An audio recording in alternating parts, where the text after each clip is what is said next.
chers internautes, chers frères et sœurs en Jésus-Christ, je vous salue tous dans le beau et précieux nom de notre Seigneur et Sauveur Jésus-Christ. Recevrez le shalom de Dieu, la paix de Dieu, que cette paix soit sur chacun de vous. Vous êtes en direct avec votre serviteur Pierre Mendenou Kempoui, de l'église baptiste de Vedoko, cité de l'Espérance, à Cotonou, au Bénin. Notre texte d'exhortation de ce matin sera tiré de l'évangile selon Marc chapitre 14, versets 1 à 11. C'est un texte qui parle beaucoup. Je vous exhorte à nous suivre attentivement. Je vous invite également à partager le lien avec vos proches, vos amis et vos parents pour élargir notre cercle de partage. Prions le Seigneur.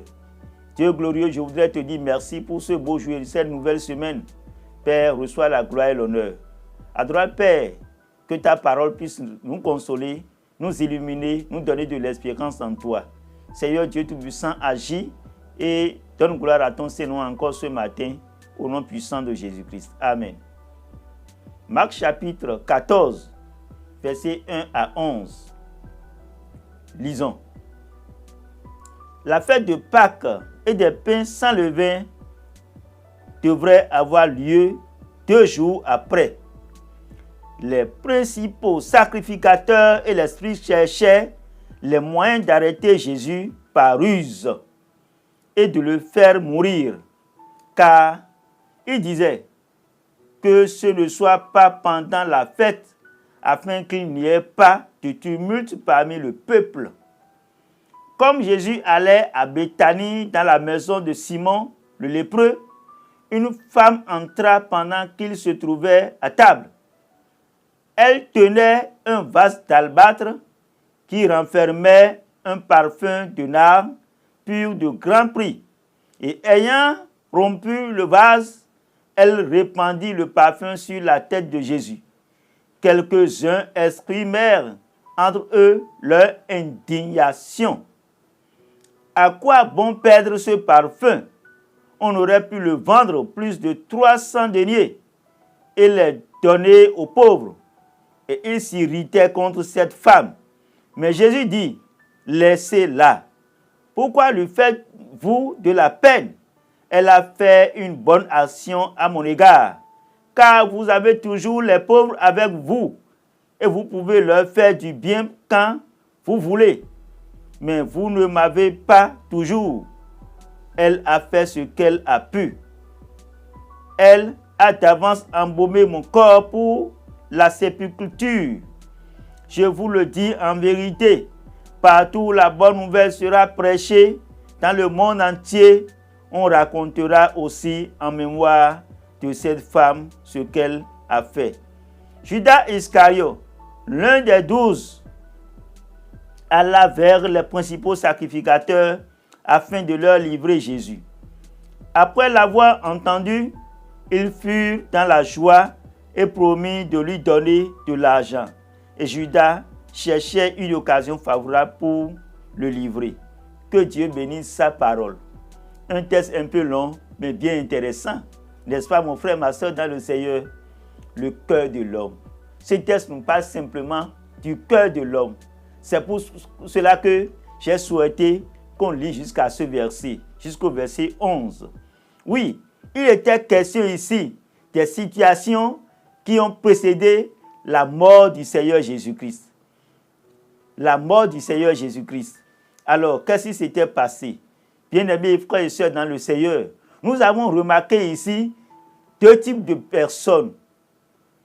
Des gens qui avaient du cœur, de bon cœur pour le Seigneur Jésus, mais des gens qui avaient des cœurs de ruse et d'assassinat contre le Seigneur Jésus. Alors, la parole de Dieu nous dit dans Jérémie chapitre 17, verset 9, que le cœur de l'homme est tortueux par-dessus tout. Qui peut le connaître? C'est seul Dieu qui peut connaître le cœur de l'homme. Bien-aimés frères et sœurs dans le Seigneur, lorsqu'on parle du Seigneur Jésus, tout le monde sait de qui il est. Un homme de bon cœur, un homme de bien, un homme qui guérit, un homme qui soutient, un homme qui console, un homme qui aide. un homme qui apporte la solution à chaque homme selon sa situation. Mais voyez ce qui s'est passé ici. La parole de Dieu nous dit que pendant que Jésus était à table avec ses disciples, une femme est venue et avec un parfum de grande valeur. Et elle a ouvert ce parfum et a mis ça sur le Seigneur Jésus. Alors, certains ont commencé par exprimer leur indignation. Voyez le cœur de cette femme-là. Parce que cette femme est reconnaissante envers son maître pour ce qu'il est, ce qu'il fait et ce qu'il lui a fait. Mon frère, ma soeur dans le Seigneur, toi, quel est ton cœur pour le Seigneur? Je t'invite, je t'exhorte à avoir un bon cœur pour le Seigneur Jésus. Mais voyez ce que le Seigneur Jésus a dit de cette femme-là. Il a dit que partout la bonne nouvelle sera annoncée, on ne va jamais oublier le nom de cette femme. Nous devons faire des biens qui vont rester, des biens qui vont marquer l'histoire de l'humanité, des biens qui vont vraiment nous donner vraiment de la renommée, des biens pour lesquels Dieu pourrait vraiment nous faire du bien. Mon frère, ma soeur dans le Seigneur. Oui, cette dame a fait un bien au Seigneur. On a dit que cette parfum, elle l'a versé sur la tête du Seigneur Jésus. Elle a répandu ça sur la tête du Seigneur. Et c'est vraiment significatif parce que le parfum qui est répandu sur la tête va descendre dans les habits et prendre tout le corps entier. Ça, c'est profond de sens. Mon frère, ma soeur dans le Seigneur, quel bien pourras-tu faire à ton Dieu maintenant que tu vis pour que cela puisse vraiment faire de la résonance partout? C'est vraiment intéressant et important. Alors, cette dame l'a fait parce qu'elle a du cœur pour le maître. Le cœur de l'homme, c'est seul Dieu qui connaît le cœur de l'homme. Mais pendant que cette dame a fait ce geste louable que le Seigneur a apprécié, voyez, dans le même temps, tous s'indignaient contre elle et disaient pourquoi elle a fait ça. Et en même temps, ils ont déjà évalué. Ayant senti simplement l'odeur de ce parfum, ils connaissent déjà la valeur du parfum. Et on commençait par s'indigner contre la dame pour dire qu'il fallait vendre et prendre l'argent pour aller aider les pauvres. C'est ça la ruse de l'homme.